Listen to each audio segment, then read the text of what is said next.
Parents of teenagers. Parents of teenagers come to me all the time. You know, I have my son, he just doesn't listen to me anymore.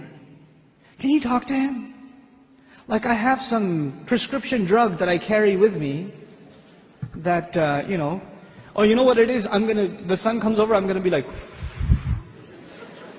and all of a sudden, he'll be this amazing kid. But if you just talk to him, no. What if you talk to him? And where were you when there was time to talk to him? Let me tell you something I'm going to talk about parents first a little bit, then I'll talk about couples, and that's the only time we have. Two things. Two kinds of fundamental relationships, your relationship with your children and your relationship with your spouse. So we'll talk about some very basic things in regards to both. When your children are little, when they're 5, 6, 7, 2, 3, 4, you know what the most important thing is? I have 5 of those, I could tell you.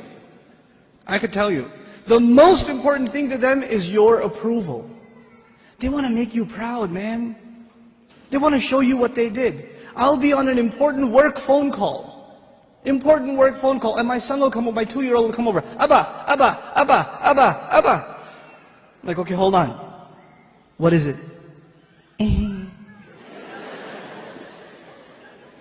Nothing. I'll go back on the phone and he'll start calling me again. I'll be like, okay. What is it? I want to show you something. What do you want to show me? That is it. But you know what I'm supposed to do? Oh my God, that's awesome. Do it again. I'll call you back. You're supposed to appreciate what your children do. They live for that. They desire that more than anything else. I have 3 girls, and you know the difference between girls and boys. Boys can't sit still, and girls can't stop this, right? So I pick my girls up from school. One's in 1st grade, the other's in 3rd grade. I pick them up from school. It's a 25-minute ride back home, and what are they doing the whole way? You know what happened today in class? We colored a dinosaur, and we did this and that, and I was coloring it purple, but I decided to put in some green, and they're going on and on and on and on and on. And they cannot help themselves, and they cannot stop, and I have to pay attention and listen. I have to listen and say, oh, what about blue? No, I did only a little bit blue, right? I have to pay attention. And you know why I'm saying all of this? Just one more story on the side, just to wake you up a little. I share this story all the time. My oldest daughter, my eldest, Husna, when she was younger, she was really into finger painting.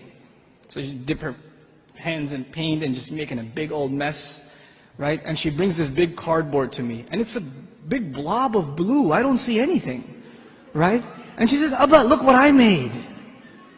And I'm sitting there going, that's awesome, a mountain. And she says, no, it's Mama. And I was like, oh, don't tell Mama. But the point I'm trying to make is they live for your approval. Live for it. But those of you that have children that are teenagers, do they get in the car when you pick them up from school and they can't stop telling you about what happened? Does that happen? Now, you know what happened in school today? My teacher said this and that and the other, and I got an A on my paper. Nope. They're quiet. And you're trying to know, how was your day? It was okay. So what'd you do? Something.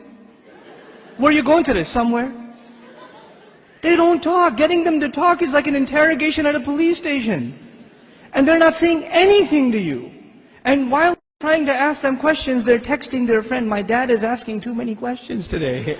You know, I don't know what's up. Did you tell him something? What I'm trying to get at is very simple. At a younger age, your children crave your attention. And when they get older, you will crave their attention.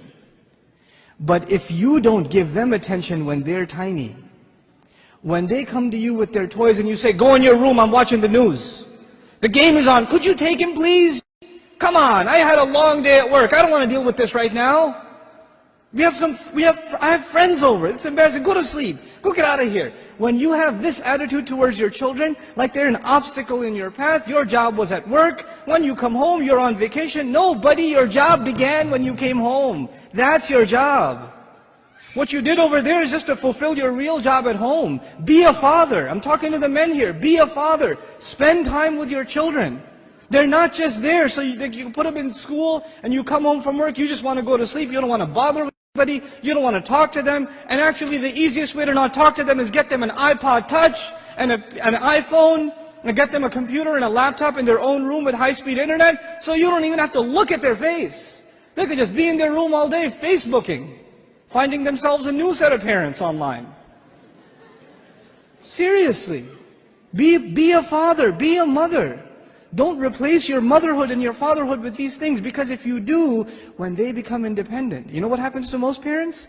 To most of you, your children, they only see you as a bunch of dollar signs walking around. And the only time they come and talk to you, Dad, can I have $5? Actually, nobody asks for $5 anymore, right? It's 20s nowadays. And I know youth, they haven't seen money that small. They don't know fives. Can I have $20? Can I go to the mall? Can you drop me off? Can I go over to my friend's house? Can I do this? Can I do that? Can I do the other? When they want something, they come to you. Otherwise, you don't see them. And when they get to a certain age where they are old enough to make their own little bit of money, guess what? You're not going to see them at all. Because your cash register is no longer relevant. That's no longer relevant. If this is the relationship you are setting yourself up for, you're headed for destruction. We got to change this now. And the way to change it, and it's going to be hard for a lot of you to implement this, but we have to be friends with our children. We have to be their best friends. They should enjoy hanging out